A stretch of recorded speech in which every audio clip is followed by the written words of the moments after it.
Weather system বর্তমানে কিছু নেই। দক্ষিণবঙ্গের জন্য প্রধানত শুষ্ক পরিষ্কার ওয়েদারই থাকবে আগামী এক সপ্তাহ। তাপমাত্রার খুব একটা উল্লেখযোগ্য পরিবর্তন থাকবে না। দিনের তাপমাত্রা বর্তমানে যেটা রয়েছে বেশিরভাগ জায়গাতেই দক্ষিণবঙ্গে স্বাভাবিকের কাছাকাছি বা কিছুটা বেশি রয়েছে স্বাভাবিকের থেকে। কলকাতা পার্শ্ববর্তী অঞ্চলে গত 24 ঘন্টায় সর্বোচ্চ তাপমাত্রা ছিল 32.8। স্বাভাবিক এই সময় 32 ডিগ্রির কাছাকাছি থাকার কথা কলকাতা পার্শ্ববর্তী অঞ্চলে। পশ্চিমী জেলাগুলো কিছুটা বেশি ছিল। পশ্চিম বর্ধমান, বাঁকুড়া, পশ্চিম মেদিনীপুর 35 থেকে 36 ডিগ্রির কাছাকাছি ছিল গত 24 ঘন্টায় সর্বোচ্চ তাপমাত্রা।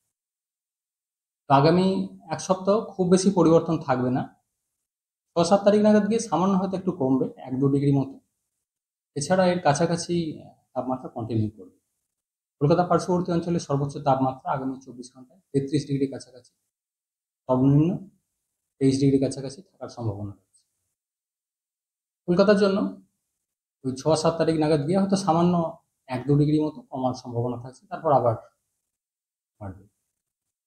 উত্তরবঙ্গের ক্ষেত্রে বৃষ্টিপাতের সম্ভাবনা খুব বেশি নেই। মেনলি দার্জিলিং, কালিম্পং পাহাড়ি এলাকা দু এক জায়গায় হালকা বৃষ্টিপাতের সম্ভাবনা থাকবে আগামী কিছুদিন। এছাড়া উত্তরবঙ্গের অন্যান্য জেলাগুলো প্রধানত শুষ্ক পরিষ্কার ওয়েদারই থাকবে। তাপমাত্রা খুব একটা পরিবর্তন থাকবে না উত্তরবঙ্গে। আর কি শীত পড়ার হ্যাঁ, কোনো সম্ভাবনা? না, অলরেডি মার্চ মাস চলছে, ফলে আমরা সেভাবে আর থাকার কিছু সম্ভাবনা নেই। এখন যেটা রয়েছে স্বাভাবিকের কাছাকাছি রয়েছে। কলকাতার ক্ষেত্রে যেমন যেটা বলা হলো সর্বোচ্চ রয়েছে 32.8। স্বাভাবিকের থেকে সামান্য একটু বেশি, স্বাভাবিক 32 ডিগ্রির কাছাকাছি থাকার কথা। মিনিমাম টেম্পারেচার কলকাতা পার্শ্ববর্তী অঞ্চলে 24 ডিগ্রির কাছাকাছি, স্বাভাবিক থাকার কথা 21 ডিগ্রির কাছাকাছি। ফলে খুব বেশি আর তাপমাত্রা কমার তো সম্ভাবনা নেই। কমলে সেটা 1-2 ডিগ্রি মতো সামান্য একটু। আর এই মার্চ মাসে কি কাপড় প্রবাহের কোনো সতর্কতা?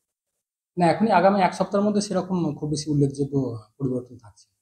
তারপর হয়তো টেম্পারেচার বাড়বে, কিন্তু আগামী এক সপ্তাহে সেরকম খুব বেশি চেঞ্জ নেই। সামান্য একটু মাঝখানে